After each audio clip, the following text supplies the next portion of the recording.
대답하여 이르되 우리가 너와 대화하려 한다면 네가 근심하겠느냐? 그러나 누가 참고 말을 하지 아니하겠느냐? 보라, 전에 네가 많은 사람들을 가르치고 연약한 손들을 강하게 하며 넘어지는 자를 네 말로 붙들어 주고 연약한 무릎들을 강하게 하였으나 이제 그것이 네게 닥치니 네가 힘을 잃고 그것이 너를 건드리니 네가 괴로워하는도다. 이것이 네가 두려워하는 바요, 확신하는 바요, 바라는 바요, 또 네 길들의 곧바름이 아니냐. 6절까지 말씀을 보았습니다. 자, 우리 왼쪽에 있는 말씀 함께 큰 소리로 하고 앉겠습니다. 시작. 순수한 마음으로 뜨겁게 사랑하라. 베드로전서 1장 22절. 다시 한 번만 더 하겠습니다. 시작. 순수한 마음으로 뜨겁게 서로 사랑하라. 베드로전서 1장 22절 말씀. 옆에 있는 분들에게 사랑합니다 라고 하시고 악수하고 인사하시고 앉으시기 바랍니다.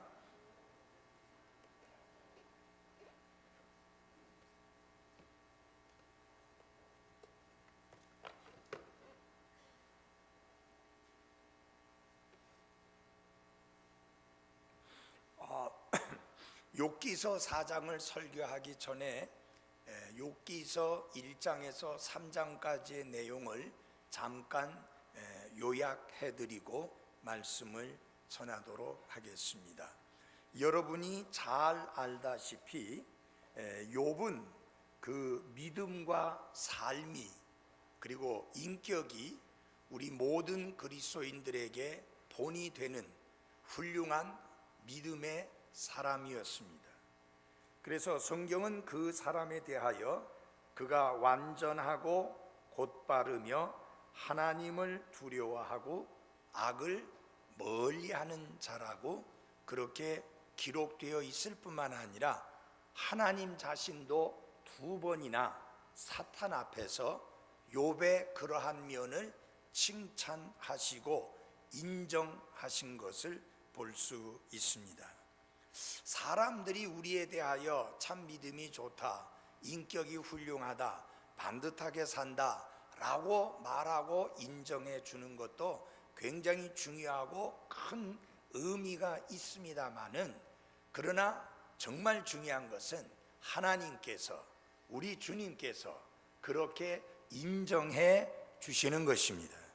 여러분이 잘 알다시피 마태복음 7장 21절에서 23절까지 말씀을 보면 마지막 날에 주님 앞에 서서 우리가 주의 이름으로 대언자 노릇하며 주의 이름으로 많은 권능을 행하고 주의 이름으로 악한 영들을 내쫓았다라고 자랑스럽게 떠들어댔는데, 문제는 주님이 뭐라고 말씀하느냐? 내가 너희들을 도무지 알지 못하겠다.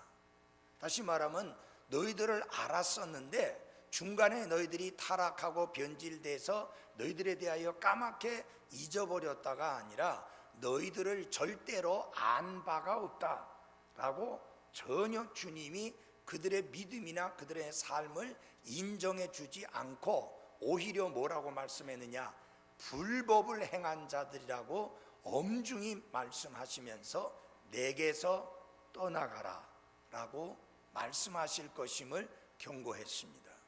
어쩌면 이분들은 이 땅에 있었을 때에 사람들로부터는 믿음이 좋은 사람, 그리고 훌륭한 믿음의 사람, 그리고 다른 사람들에게 많은 유익과 본을 보여주는 사람이라고 그렇게 알려졌을지 모르지만, 중요한 것은 주님은 전혀 인정할 수 없는 그런 사람들이었고 그런 믿음이었다라고 하는 사실입니다. 중요한 것은 내가 주님을 아는 것도 중요하지만 더 중요한 것은 주님이 나를 아셔야 합니다. 그래서 예수님이 이렇게 말씀하셨습니다. 내가 내 양을 알고 저도 나를 안다. 그래서 이 아는 것이 일방적이 아니고 양방향의 쌍방적인 것을 분명히 말씀하고 있습니다. 여러분은 박근혜 대통령을 아시죠? 대단한 분들이네요. 어떻게 여러분이 박근혜 대통령을 아십니까? 박근혜 대통령에 대하여 아시는 것이죠. 여자로서 이 나라의 대통령이다, 그거 아시는 것이지 개인적으로 아시는 거 아니잖아요. 그분에 대해서 알고 있는 것이죠. 근데 그분이 여러분 아십니까? 아니잖아요. 이거는 안다고 말할 수 있는 게 아니에요. 그래서 참 놀라운 거는 하나님이 직접 한 사람의 믿음과 그의 삶을 인정해 준 경우가 그리 많지 않은데 그 중에 하나가 욥이라고 하는 것입니다. 자, 이런 욥이 사탄의 교활한 꾀 때문에 두 번이나 큰 시련을 겪게 됩니다. 1장 6절로부터 22절에 보면은 첫 번째 사탄의 공격으로 인한 시련이 있는데 한꺼번에 모든 재산을 잃어버리고 한꺼번에 그의 모든 자녀들을 잃어버리는 시련을 겪습니다. 그리고 2장 1절에서 10절에 보면은 두 번째 시련을 겪게 되는데 욥이 그 몸이 망가지고 그리고 그 몸에 질병이 생겨서 크게 고통을 당하게 되는 시련을 겪게 되는데 엎친 데 덮친 격으로 아내마저도 남편을 저주하고 악담하는 그런 시련을 겪게 됩니다. 그리고 2장 11절에서 13절까지 보면은 그 욥을 걱정하고 염려해서 위로하려고 세 명의 친구들이 각각 다른 장소에서 약속을 하고 욥을 찾아오게 됩니다. 와서 욥의 모습을 보는 순간 그들은 말문이 막혔습니다. 얼마 동안이나 말문이 막혔는가? 일주일 동안 밤낮 말문이 막혀서 한마디 말도 못하고 침묵을 지켰습니다. 나중에 욥은 뭐라고 말하느냐? 너희들이 입을 벌려 말하기 시작한 때부터 내가 더 고통을 당했는데 차라리 입 꾹 다물고 있었을 때가 훨씬 더 나았다라고 그렇게 이야기합니다. 여러분, 그 말을 생각해 보면 우리가 뭔가 떠오르는 게 있지 않겠습니까? 그것은 무엇이냐면은 우리가 무엇을 그리고 어떻게 말하는지 조심해야 한다는 것을 가르쳐 주는 그런 내용입니다.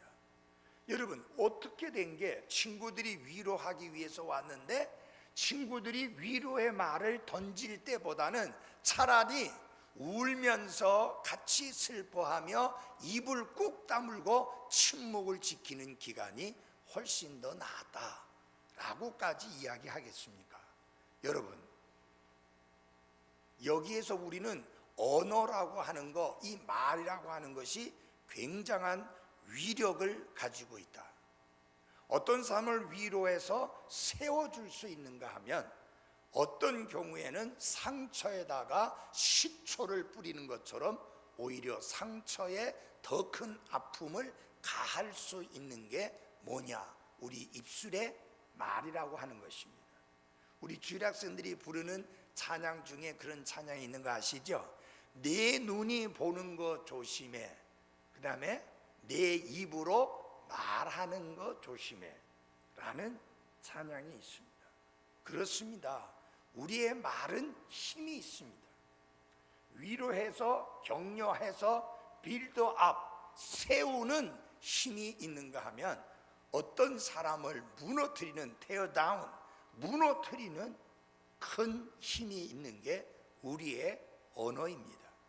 그래서 무엇을 그리고 어떻게 말하느냐 하는 것이 굉장히 중요하다고 하는 사실입니다. 그래서 조심하고 주의해야 되는 것이 우리의 언어, 곧 우리가 하는 말이다 라고 하는 것입니다. 사실상 이 친구들이 7일 동안 침묵을 지킨 이유는 욥을 죽은 사람 취급했기 때문입니다. 여러분, 죽은 사람에게 누가 말을 합니까? 아니 죽었는데 듣지도 못하고 반응도 할 수 없는데 누가 말을 합니까? 결국은 7일 동안이나 말을 전혀 하지 않았다는 것은 완전히 욥을 죽은 사람 취급을 한 거예요. 그랬는데 죽은 줄 알았는데 욥이 말을 하기 시작합니다. 그게 7일간의 침묵을 깨고 드디어 욥이 말을 합니다. 근데 그건 말이라기보다는 탄식입니다. 그래서 욥의 탄식이 나옵니다. 그 내용이 보면 왜 내가 태어났는가? 그래서 자기가 태어난 나를 저주합니다. 이 땅에 차라리 태어나지 않았으면 이런 끔찍한 고통을 맛보지 아니할 터인데, 그 다음에 왜 나는 태어날 때 죽지 않았는가? 다시 말하면 내가 왜 사사나로 태어나지 않았는가? 그러면 이런 끔찍한 고통을 겪지 않아도 됐을 텐데, 그것도 아니고 저것도 아니니까 그 다음에 왜 나는 이렇게 고통 중에 있는데 죽지 않고 뻗어시 살아있는가? 그래서 자기가 살아있는 것을 저주하는, 탄식하는 그런 내용이 바로 욥기 3장의 내용입니다. 그런 내용이 좀 줄여주시죠, 소리를. 줄을 이루고 있습니다.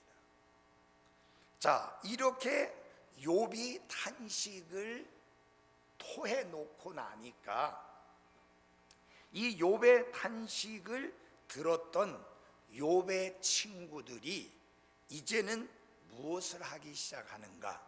논쟁을 하기 시작합니다. 그래서 결국 그 변론과 논쟁이라고 하는 것은 무슨 내용이냐면은 욥을 공격하고 욥을 비난하는 내용인데, 이게 작은 분량이 아니에요.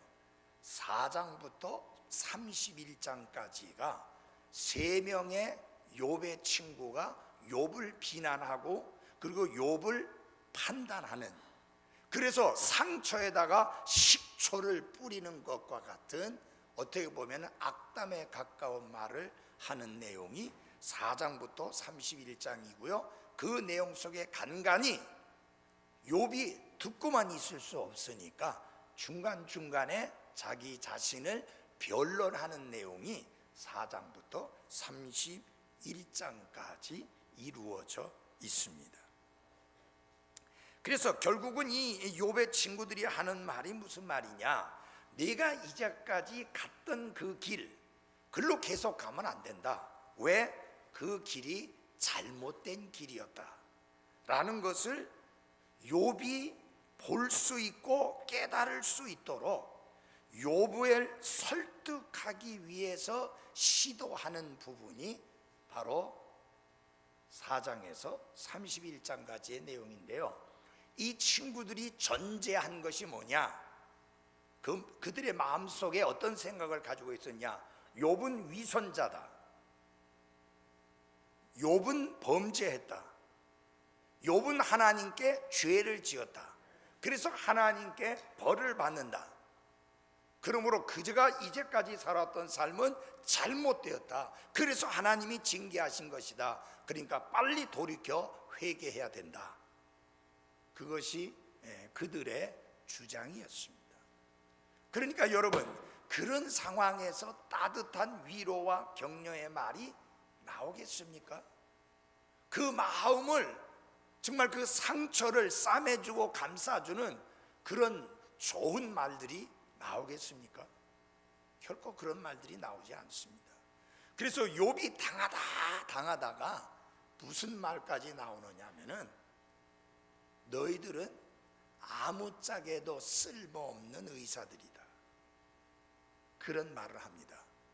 너희들은 나름대로 의사라고 하면서 나를 치료해 주겠다고 달려들어서 하는데 실상은 환자만 괴롭히는 쓸데없는 의사들이라고 이렇게까지 말을 하게 됩니다.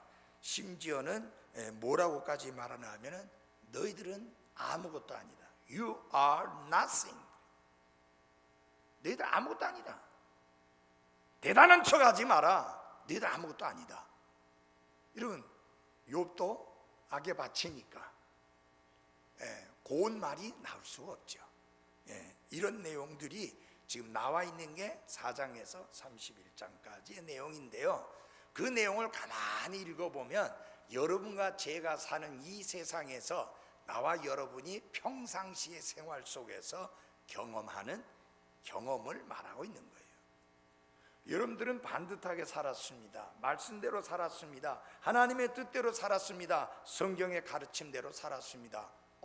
그런데 생활이 잘 풀리고 건강하고 자녀들도 잘 풀리고 남편이 하는 일도 잘 풀리고 나도 잘 풀리고 온 가정이 평안하고 잘 나가야 되는데 그렇지 못하는 거예요.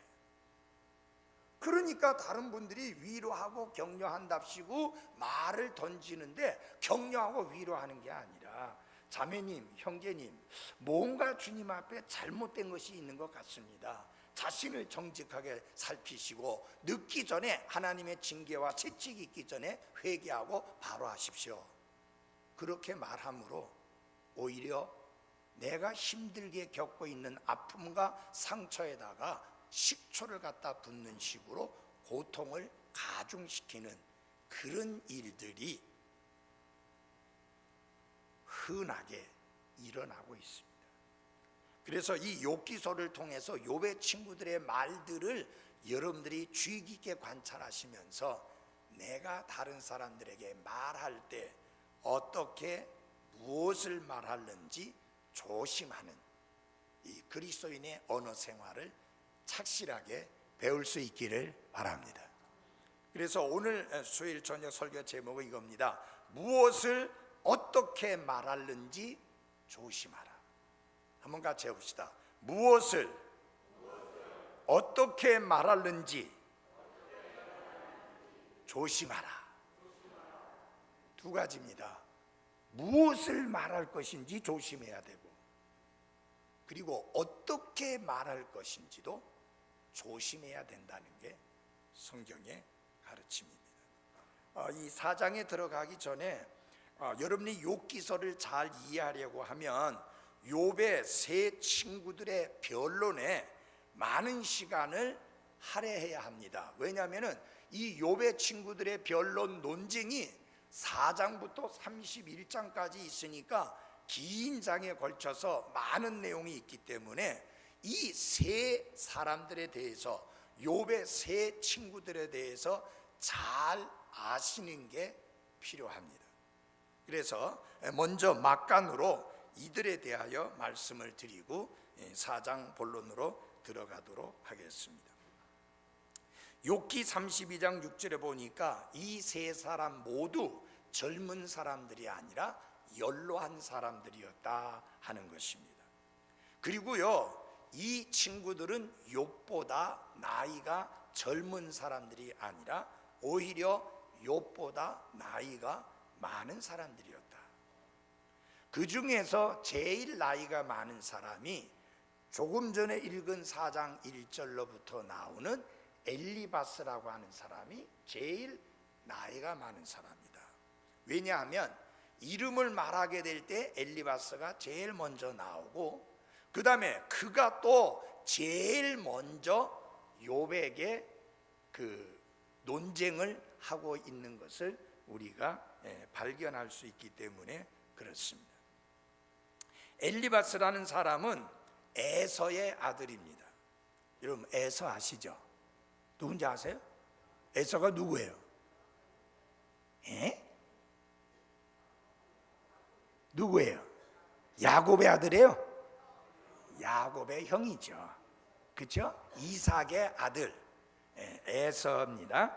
에서의 아들로서 지혜가 뛰어난 곳으로 알려진 대만이라고 하는 곳에 살던 거주민이었습니다.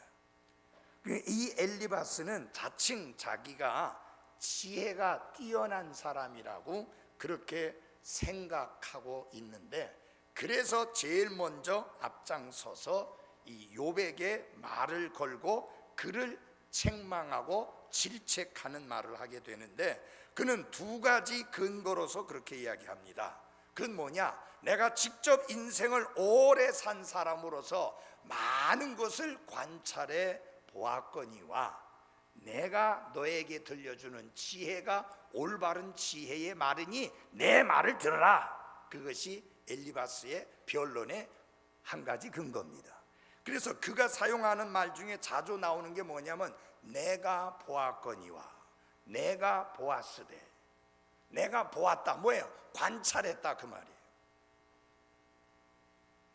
다시 말하면 삶에서 여러 가지 경험들을 하면서 많은 것들을 관찰해 본 결과 그것을 통해서 내가 지혜를 얻었으니 내가 너에게 던져주는 지혜의 말에 귀를 기울이고 들어라.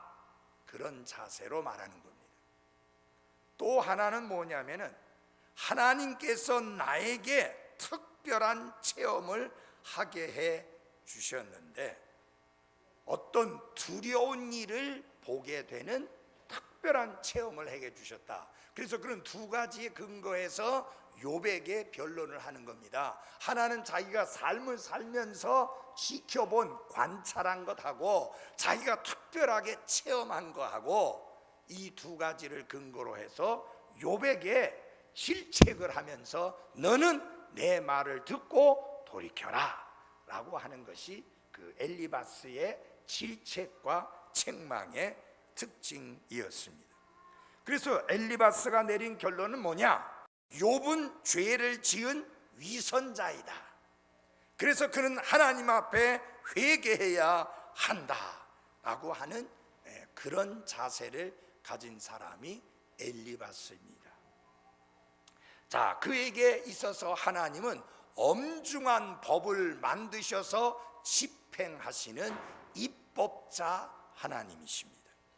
그래서 엘리바스는 이렇게 이야기합니다. 의로운 자가 끊어지는 곳이 어디냐? 이 무슨 말이냐면은 의로운 자가 어떻게 고통을 당하고 어떻게 아픔을 겪고 어떻게 환난을 당하고 어떻게 시련을 겪게 되느냐? 네 자녀가 졸지에 한꺼번에 그렇게 사라지고 없어지는 것은 네가 하나님 앞에 죄를 지었고 위선자이기 때문에 하나님이 처벌하셔서 그렇게 된 것이니 그나마 목숨 붙어 있을 때 빨리 돌이켜 회개하라. 의로운 자가 끊어진 곳이 어디 있었느냐? 그렇게 떠들어대는 겁니다. 그러나 여러분, 이 말에 대하여서 많은 순교자들이 이렇게 대답할 것입니다. 우리가 그랬다. 우리가 죄가 있어서 죽은 게 아니고 우리의 믿음을 위하여 순교를 당했다.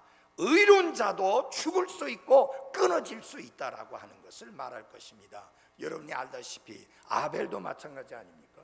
그가 죄가 있어서 죽었습니까? 아니잖아요. 그래서 이 엘리바스는 하나님의 은혜에 조금도 여유를 주지 않는 아주 엄격한 신학자였다라는 겁니다. 그래서 욥이 당한 환난은 그가 숨긴 이 그의 숨겨진 죄 때문이라고 말하고, 그래서 내가 살면서 관찰해 본 결과 겉으로는 대단히 신실하고 하나님 앞에 정직하고 바르게 사는 것 같은데 숨겨진 죄가 있을 때 그가 환난을 당하더라. 그러니 욥도 숨겨진 죄 때문에 그렇게 환난을 당하는 것이라고 정죄를 하는 것입니다. 엘리바스는 세 친구들 중에서 가장 현명한 자로서 뒤에 따라서 논쟁에 참여하는 그 사람들 앞에 나서서 말을 하게 된 겁니다. 자, 엘리바스가 그런가 하면 빌닷이라고 하는 두 번째로 이 말을 한, 여기 변론한 이 사람들은요, 이 사람은 누구냐면은 한마디로 율법주의자였습니다. 그래서 빌닷의 인생 본문은 무엇이었느냐? 보라, 하나님은 완전한 사람을 버리지 아니하시며 악을 행하는 자들을 돕지도 아니하신다라는 욥기 8장 20절 말씀입니다. 자, 이 사람에 의하면 어떤 말이냐 하면은 악을 행하는 자는 하나님이 절대 돕지 않는다. 그리고 하나님은 완전한 사람을 버리지 아니한다. 그러므로 당신은 완전한 사람이 아니다. 그러니까 하나님 앞에서 죄를 지었고 그러하기 때문에 하나님께서 당신을 심판하신 것이다. 그것이 빌닷의 주장입니다. 그래서 심지어 그는 8장 4절에서 뭐라고 말하냐면 욥의 자녀들이 죽은 것도 역시 죄를 지었기 때문에 그들이 하루아침에 다 죽었다. 이렇게까지 확신을 하고 말하는 것입니다.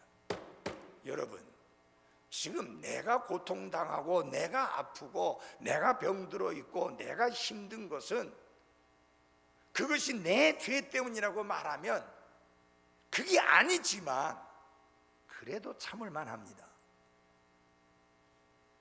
그런데 내 자식이 10명이 하루아침에 다 죽은 것이 그들이 하나님께 죄를 지었기 때문에 그렇다라고 그렇게 확신 있게 말할 때 욥의 심정이 어떠했는지를 여러분 한번 생각해 보시기 바랍니다. 얼마나 욥의 마음이 상했겠는지 이해되세요? 여러분, 나를 비난할 때는 그래도 견딜만 한데 내 아이들까지 싸잡아서 욕을 하게 되면 정말 참기 힘든 고통이 그 부모에게 있습니다. 자식들은 자기 욕하는 거 괜찮은데 부모님을 싸잡아 욕하면 정말 견딜 수 없습니다. 그래서 여러분, 시집간 며느리에게 너는 네 집에서 그렇게 배웠느냐? 네 부모가 그렇게 가르치더냐? 그러면 며느리가 얼마나 속이 상하는지 모릅니다. 또 사위에게 똑같은 말을 했다고 해보십시오. 내가 잘못했다고 말하는 것은 견딜만 한데 부모님까지 싸잡아 욕을 하게 되면 정말 마음을 상하는 겁니다. 여기 며느리나 사위가 있는 분들 절대로 그 아이들의 부모님을 싸잡아 비난하거나 욕하거나 비방하지 마십시오. 사위가 잘못했다면 사위가 잘못한 것만 책망하면 되고 며느리가 잘못했으면 며느리가 잘못한 것만 야단치면 되지. 그것 때문에 그들의 부모까지 싸잡아 비난하고 그리고 비방하는 것은 정말로 아닙니다. 근데 여러분, 빌닷이라는 사람은 욥의 자녀들이 죽은 이유가 그들이 하나님 앞에 죄를 지었기 때문이다. 여러분, 지금 한꺼번에 10명의 자식을 잃고 너무너무 마음이 상해 있는 그런 아버지에게 네 자녀들이 죽은 것도 네 자녀들의 죄 때문이다. 이렇게 악담하고 비방하고 비난했을 때 그 욥의 마음이, 욥의 심정이 어떠했었겠는가 생각해 보십시오. 정말 우리가 무엇을 어떻게 말하는지 조심하지 않으면 안 된다는 사실을 우리가 분명히 알 수 있습니다. 여러분, 욥의 친구들은 살아계시고 참되신 하나님을 섬기는 자들이었습니다. 사랑의 하나님을 아는 자들이었습니다. 은혜의 하나님을 아는 사람들이었습니다. 긍휼의 하나님을 아는 사람들이었습니다. 그럼에도 불구하고 이렇게 은혜와 관련된 말은 한마디도 내뱉지 아니하고 극단주의 율법주의자처럼 왜 너희들의 네 자녀가 죽었느냐? 그들이 죄를 지었기 때문이다라고 이렇게 비난하는 이런 짓을 하고 있습니다. 그래서 빌닷은 상심한 친구의 마음을 감싸주려고 하는 따뜻한 마음이 전혀 없는 사람처럼 보입니다. 여러분, 문제는 한번 다 같이 찾아주십시오. 욥기 2장입니다. 욥기 2장. 욥기 2장 11절입니다. 이제 욥의 세 친구가 이 모든 재앙이 그에게 닥쳤다는 것을 듣고 그들이 저마다 자기 처소에서 왔는데 그들은 대만 사람 엘리바스와 수아 사람 빌닷과 나아마 사람 소발이더라. 같이 읽겠습니다. 시작. 그들이 와서 그와 함께 애곡하고 그를 위로하려고 서로 약속하였더라. 뭐 하려고 약속했어요? 위로하려고 약속했습니다. 지금 위로하라고 약속해서 달려온 그들이 하는 말 한번 들어보십시오. 그 중에 빌닷이라고 하는 사람이 하는 말을 한번 보십시오. 8장 4절입니다.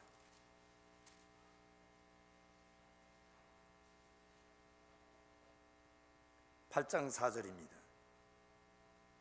내 자녀들이 그분께 죄를 지었으므로 그분께서 그들의 범법으로 인해 그들을 내버렸을지라도,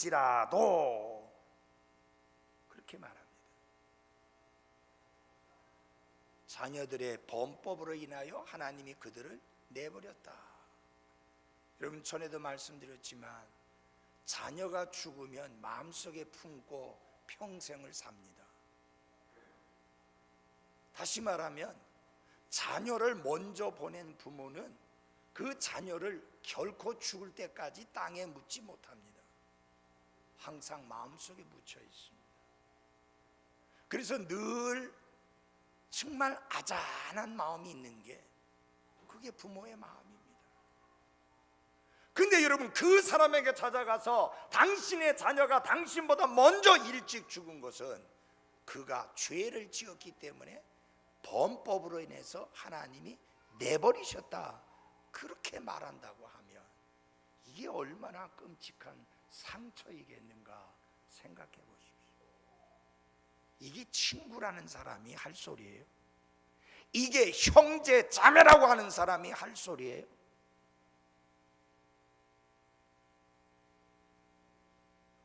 무엇을 말할 것인지, 어떻게 말할 것인지 조심해야 하는 게 우리들의 언어 생활입니다. 그 다음에 소발이라는 사람입니다. 이 소발이라는 사람을 여러분이 기억하기 쉽게 하기 위해서는 소발에 지잡기 하는 것처럼 그렇게 하면 빨리 기억나겠죠. 소발이라고 하는 사람, 셋 중에 제일 나이가 어리고 가장 독단적인 사람입니다. 이 소발은 어떤 특징을 가진 사람이냐, 마치 이제 갓 입학한 신입생들을 놓고 한바탕 훈시를 늘어놓는 교장 선생님처럼 말을 합니다. 그러니까 그의 말은 항상 훈시 쪼입니다. 자, 그래서 11장 6절에도 나오고 하는데 그게 뭐냐면 다 같이 보겠습니다. 11장 6절 11장 6절 같이 보겠습니다. 지혜의 은밀한 것을 내게 보여주시되 그것들이 지금 있는 것의 2배나 됨을 보여주시기를 바라노라. 그런즉 하나님께서 너로부터 내 불법에 상응하는 것보다 적게 취하시는 줄 알지니라, 이렇게 말하고 있습니다. 근데 여기서 보면은요, 뭐라고 말했냐, 너는 알라라는 말을 하는 것입니다. 이 소발의 아주 냉정한 말투를 보면은 하나님께서는 욥이 지은 죄보다 훨씬 가볍게 벌을 내리고 계시다, 너는 그것을 알라라고 이렇게 훈시를 하고 있는 겁니다. 여러분, 도대체 욥이 얼마나 큰 죄를 지으면 하나님이 한꺼번에 10명의 자녀들을 단숨에 데려가십니까? 얼마나 큰 죄를 지었으면 단숨에 전 재산을 다 빼앗아 갑니까? 그래 끔찍한 일을 당했고 마침내 자기 몸은 만신창이가 다 돼버렸는데도 불구하고 소발이라고 하는 교장 선생 같은 이 사람은 뭐라고 훈시하느냐, 욥아, 너 알아야 될 게 있어. 네가 지은 죄보다 훨씬 가볍게 하나님이 벌하셨다. 그러니까 뭐예요? 고마워하라, 감사해라. 그렇게 훈시하는 거예요. 여러분, 어떤 형제가 사업을 하다가 그만 사업을 쫄딱 망하게 됐습니다. 다 말아버린 거예요. 여러분, 그에게 찾아가서 형제, 그래도 하나님이 형제를 사랑하셔서 그보다 더 크게 벌하지 아니하시고 그 정도만 하신 거 감사해라.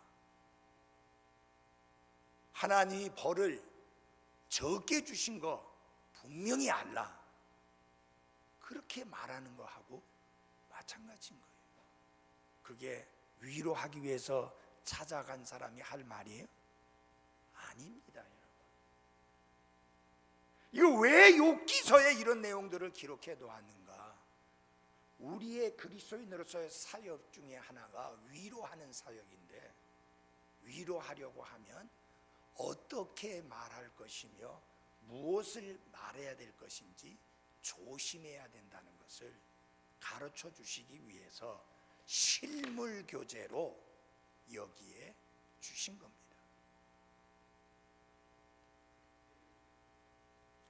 그런즉 하나님께서 너로부터 네 불법에 상응하는 것보다 적게 취하시는 줄 알지니라. 그러면 제대로 취하시면 뭐 어떻게 하신다는 거예요? 그러면 어떻게 해야 제대로 취하시는 겁니까? 10명의 제 자녀들 다 데려가셨고 재산 한꺼번에 다 없애버리고 가져가셨고 욥의 건강마저도 엉망진창되게 만들었는데 이제 그보다 더 어떻게 더 가져가셔야만 욥의 죄에 맞는 상응하는 벌을 내리는 겁니까? 이런 끔찍한 말을 마치 교장 선생이 신입생들을 앉혀놓고 훈시하듯이 신입생 여러분이 알아야 될 게 있습니다 하면서 훈시하듯이 이렇게 말하는 소발. 이거 내 생에 이런 친구 없는 거 하나님께 감사합니다.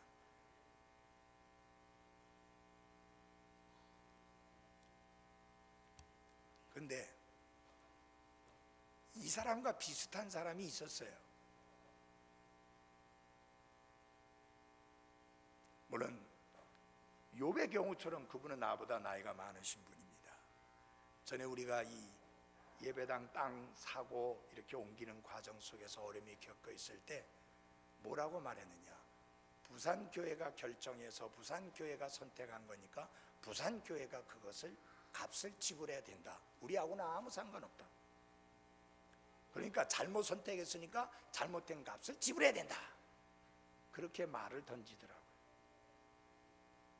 위로될까요? 나는 위로받을 줄 알았습니다. 그러나 소발과 같은 말이 날라왔습니다. 정말 그때 마음이 아프고 힘들었었습니다. 도대체 그럴 수가 있는가 했는데 욥기서 강해 설교를 준비하면서 보니까 그런 일이 있었어요. 여러분, 에서의 아들이 아까 말씀드린 누구예요? 벨시바. 그때가 언제입니까? 수천 년 전 아니에요. 이미 그때부터 있었던 일입니다. 자, 소발의 생각이 가장 잘 담겨 있는 본문이 욥기 20장 4절과 5절입니다. 한번 찾아주십시오. 욥기 20장 4절과 5절입니다.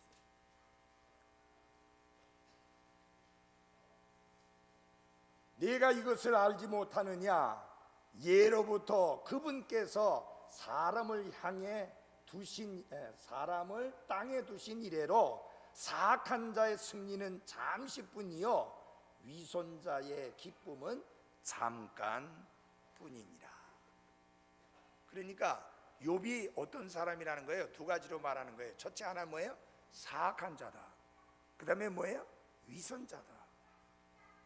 네가 사악한 자고 네가 위선자이기 때문에 잠시 그 많은 재산을 누리고 그 많은 자녀들과 함께 생활하는 기쁨을 누렸지만 그러나 그것은 잠깐일 뿐이다.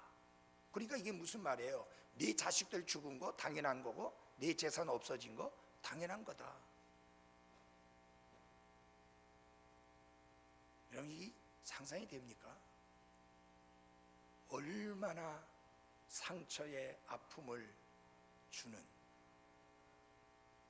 이 상처난 곳에다가 식초를 뿌리는 것과 같은 그런 고통스러운 말인지 이해가 될 것입니다. 이 욥의 세 친구들은 때로는 선하고 진실한 말을 했지만 주로 어리석은 말을 많이 했습니다. 왜냐하면 그들의 관점이 잘못되었기 때문입니다. 그래서 여러분이 욥기서를 읽으실 때 주의해야 될 게 있습니다. 그들의 말 자체는 많지만 그 적용은 욥에게 해당되지 않는 것인데 갖다가 적용을 시킨 게 문제입니다.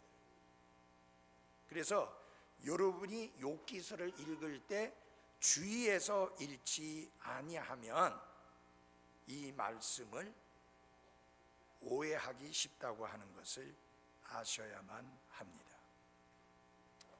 자, 이 갈수록 보면은요, 욥의 세 친구들이 상당히 아주 격하고 그리고 상당히 나쁘게 욥을 판단하고 비방을 하는데 왜 그렇게 말을 하게 되는가? 왜 그토록 붕괴했는가? 욥이 그들이 말한 대로 예 맞습니다, 그래 맞다, 내 위선자다, 맞다, 내가 잘못한 사람이다, 그렇게 시인을 했으면 문제가 없었을 텐데 욥은 아무리 자기를 살펴보아도 그래 잘못한 게 없는 거예요. 자기가 위선자의 삶을 살지 않은 거예요. 그런데 계속 위선자로 몰아붙이고 계속 악을 행한 자로 몰아붙이니까 마침내 욥이 이런 말을 합니다. 욥기 6장을 열어주십시오. 욥기 6장입니다.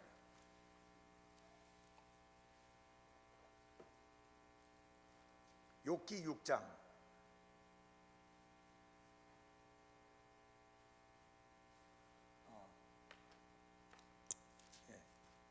6장 21절 같이 읽어보겠습니다. 욥기 6장 21절입니다. 시작. 이제 너희는 아무것도 아니로다. 내가 내 던져진 것을 너희가 보고 두려워하는도다. 너희들은 지금 큰 소리 치면서 나를 훈시하겠다고 하며 나를 가르치겠다고 하며 나를 바로잡겠다고 하면서 말들을 하는데 실은 너희는 아무것도 아니로다.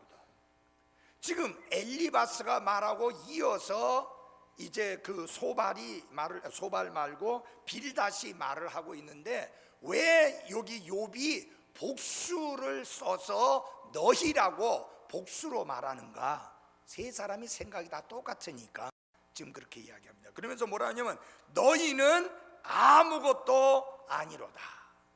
그러면서 뭐라고 말하냐면 내가 내 던져진 것을 너희가 보고 두려워한다. 그 말은 무슨 말이냐면 이 세 사람도 똑같은 재앙이 자기들에게 임할까 봐 그들이 두려워한다라는 뜻입니다. 그래서 계속 강조하는 게 뭐냐? 하나님이 의인에게는 상을 주시고 악인에게는 벌을 주신다는 그것을 계속해서 말하는 겁니다. 내가 벌을 받은 것은 악인이기 때문이고 악하게 행했기 때문이다. 이렇게 몰아붙이면서 우리가 의로운 삶을 사는 한 악한 것이 자기들에게 발생할 수 없다라고 하는 것을 주장하고자 하는 것입니다. 그러나 욥은 자기가 죄를 지었다고 말하기를 거부할 뿐만 아니라 줄곧 자신은 순전함을 지켜왔노라고 주장을 함으로써 친구들이 떠들어대는 신학을 완전히 무너뜨리고 그들에게서 평안과 확신을 빼앗아버리는 그런 반응을 욥이 보이고 있습니다. 그게 바로 그 욥의 친구들을 화나게 만들었던 것입니다. 하나님은 욥을 사용해서 그들의 이 잘못된 신학을 무너뜨리고 그들이 하나님의 마음에 더 깊은 곳으로 들어갈 수 있도록 깨우치고 도전하는 일을 계속하셔서 마침내 그들 모두가 욥 앞에 무릎을 꿇게 만드는 것을 볼 수가 있습니다.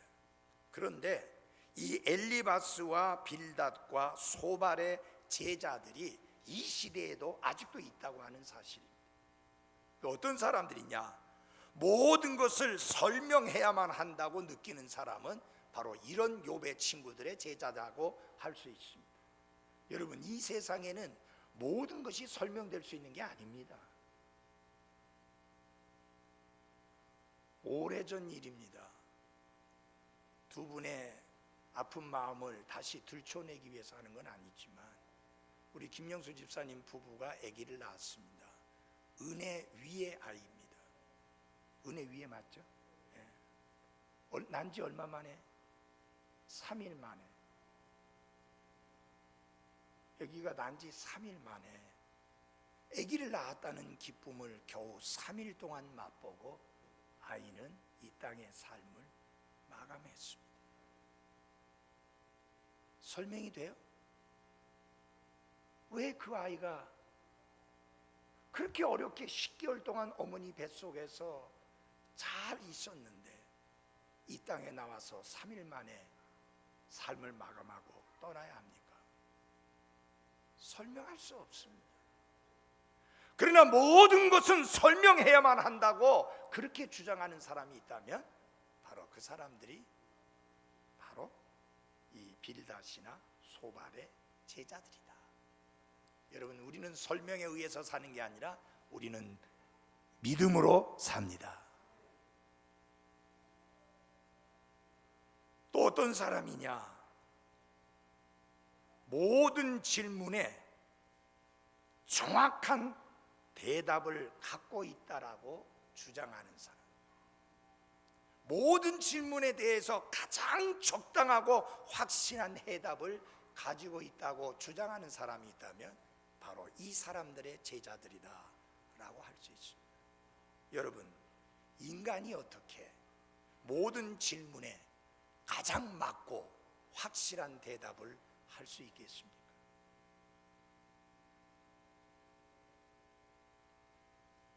소발은 뭐라고 합니까? 너는 알징이라, 너는 알징이라 하는데 아무리 알라고 해도 알 수 없는 것들이 있습니다. 우리는 그것을 어떻게 되느냐? 주님 앞에 설 때까지 그냥 기다려야 합니다. 하나님께서 우리에게 밝혀주신 것만 알 수 있지 하나님께서 밝혀주시지 아니하신 것은 알 길이 없습니다. 하나님이 밝혀주지 아니한 것을 마치 알 수 있는 것처럼 말하다 보니까 어떤 사람들이 생기게 되느냐? 이단자들이 생기게 되는 것입니다.